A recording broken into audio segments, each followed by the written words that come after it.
Kumusta kayo mga kapamilya? May napakagandang balita ako para sa lahat ng mga senior citizens at mga pensioner dito sa Pilipinas. Narinig nyo na ba ang latest announcement ng SRA tungkol sa 1,000 pension? Increase na ilalabas na nila ngayong June 2 at 25? Hindi ito fake news. Hindi ito clickbait. Ito ay official announcement na pwedeng magbago ng buhay ng milyon-milyong mga Pilipinong matatanda. Ako si Pangalan Pension Consultant na tumutulong sa mga senior citizens na ma-maximize nila ang kanilang mga benefits sa loob ng mahigit 1 taon na. Sa video na ito, hindi lang natin pag-uusapan kung kailan talaga magiging available ang pension height na ito, kundi pag-uusapan din natin kung paano nyo pwedeng ma-maximize ang lahat ng mga benefits na deserve nyo mula sa at iba pang government agencies. Alam nyo ba na maraming mga senior citizens sa Pilipinas ang hindi nakakakuha ng full benefits na dapat nila makukuha? Hindi dahil hindi sila qualified, kundi dahil hindi nila alam na may mga additional benefits pala silang pwedeng makuha. Nakakalungkot na maraming mga lolo at lola natin ang naghihirap pa rin sa kabila ng mga years na nag-contribute sila sa ang pension system sa Pilipinas ay may maraming layers. Hindi lang yung basic pension na natatanggap nyo monthly. May mga additional benefits, may mga health key coverage, may mga death benefits para sa pamilya at marami pang iba. Ang problema, hindi lahat ng ito sinasabi sa atin ng mga ahensya na ito. Kailangan nating maging proactive. Kailangan nating alamin kung ano talaga ang mga karapatan natin. Sa video na ito, ipapakita ko sa inyo, step by step kung paano nyo maklaim ang lahat ng benefits na deserve nyo. Ipapakita ko rin sa inyo ang mga dokumentong kailangan nyo, ang mga proseso na dapat sundin, at ang mga common mistakes na dapat iwasan. May mga concrete examples din ako na ibabahagi na nagpapakita kung gaano kalaki ang difference na pwede niyong makuha. Kung nakatulong sa inyo ang video na ito, sana i-like nyo at i-share sa inyong mga kaibigan, kapitbahay at kamag-anak na senior, citizens din ang knowledge sharing, ay napaka-importante, lalo na pagdating sa financial security. Ay subscribe din sa channel na ito para sa mas maraming tips tungkol sa pension, healthcare benefits at iba pang importante para sa aming mga senior citizens. Together, matutulungan natin ang isa't isa na makakuha ng dignified retirement na deserve natin lahat. Una sa lahat, pag-usapan natin kung ano talaga ang ibig sabihin ng 1,000 pension hike na ito at bakit ito napaka-importante para sa lahat ng mga pensioner sa buong Pilipinas. Ang pension increase na ito ay parte ng pangalawang tranche ng pension reform na nagsimula noong at 24 at ang timing nito ay strategic dahil tumugma ito sa pagtaas ng cost of living sa buong bansa. Hindi ito simpleng dagdag lang sa existing pension ninyo. Ito ay recognition ng government na ang current pension amounts ay hindi na sapat para sa basic needs ng mga senior citizens na yon. Ang social security system ay ang primary pension provider para sa mga private sector employees sa Pilipinas. At ang kanilang pension competition ay base sa average, monthly salary credit at sa number of years na nag-contribute ang isang member. Pero ang maraming hindi alam, ang pension ay hindi lang limited sa basic monthly pension. May maraming additional benefits na pwedeng makuha ng mga qualified members at ang problema ay hindi lahat ng ito ay automatically na-grant. Kailangan pa ring mag-apply, kailangan pa ring mag-submit ng mga requirements at kailangan pa ring sundin ang mga specific procedures. Halimbawa, may tinatawag na 13 re-month pension na ibinibigay ng every December. Ito ay equivalent sa 1 month pension na natatanggap nyo at ito ay automatic na ibinibigay sa lahat ng qualified pensioners. Pero may iba pang benefits na hindi automatic tulad ng minimum pension guarantee. Kung ang computed pension ninyo ay mas mababa sa minimum amount na set ng SS, may karapatan kayong makakuha ng adjustment para ma-meet ang minimum threshold. Ang problema, maraming pensioner ang hindi alam na may karapatan sila dito kaya hindi nila na-claim.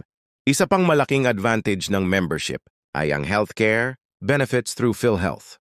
Maraming senior citizens ang hindi realize na ang kanilang IADA membership ay automatically qualified sila sa certain PhilHealth benefits. Ito ay malaking savings sa medical expenses, lalo na ngayong napakataas ng mga hospital bills sa Pilipinas. Ang mga regular checkups, maintenance medications, at emergency treatments ay pwedeng makover partially o fully ng PhilHealth depende sa specific condition at sa level ng coverage.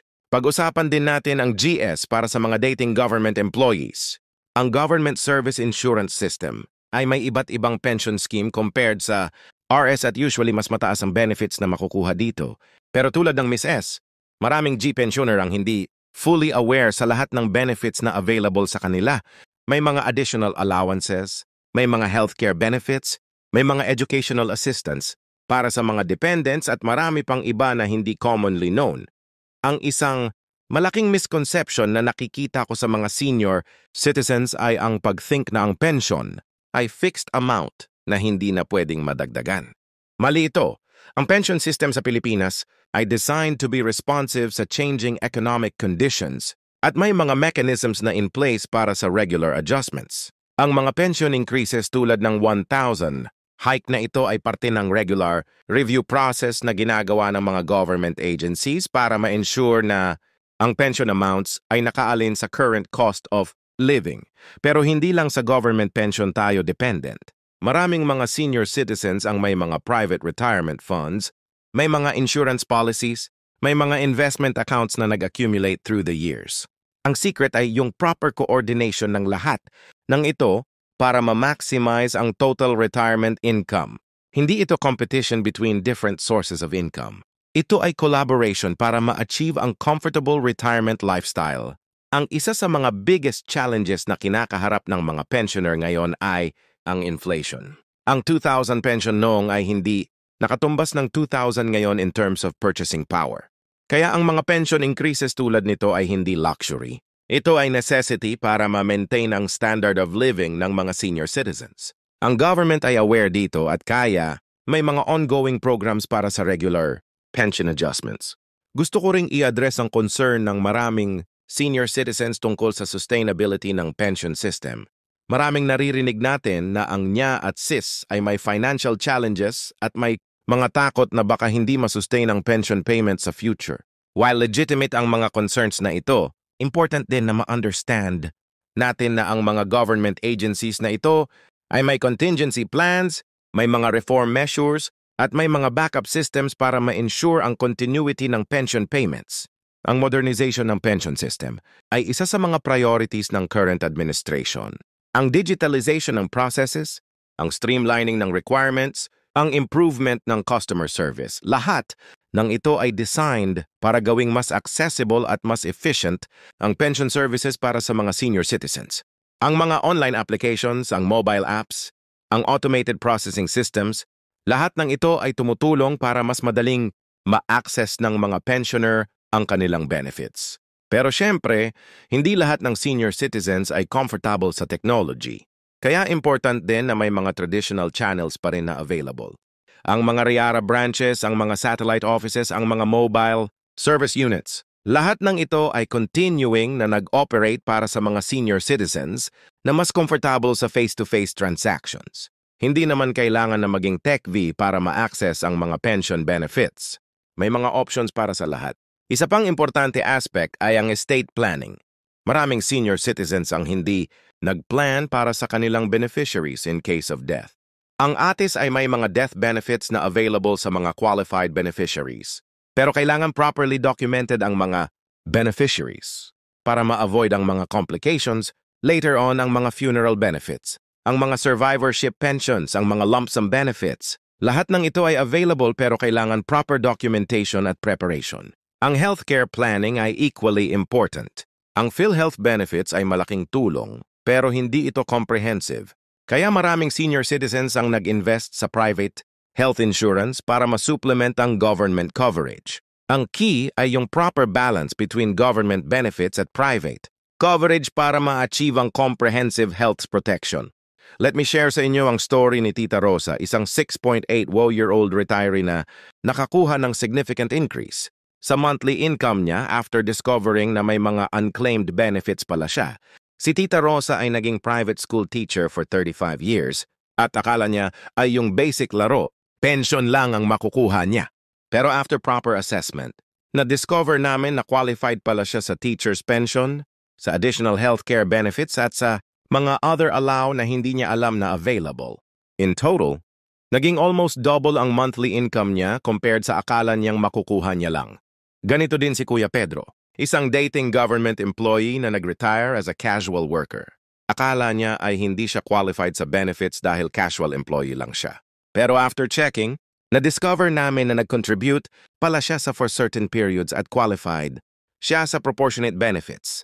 Hindi man siya makakakuha ng folded suspension, pero may significant amount pa rin na makukuha niya na hindi niya alam. Ang mga stories na ito ay hindi isolated cases. Maraming senior citizens sa Pilipinas ang may mga unclaimed benefits na hindi nila alam. Ang problema ay lack of information, lack of proper guidance at sometimes, lack of confidence na mag-inquire sa mga government agencies.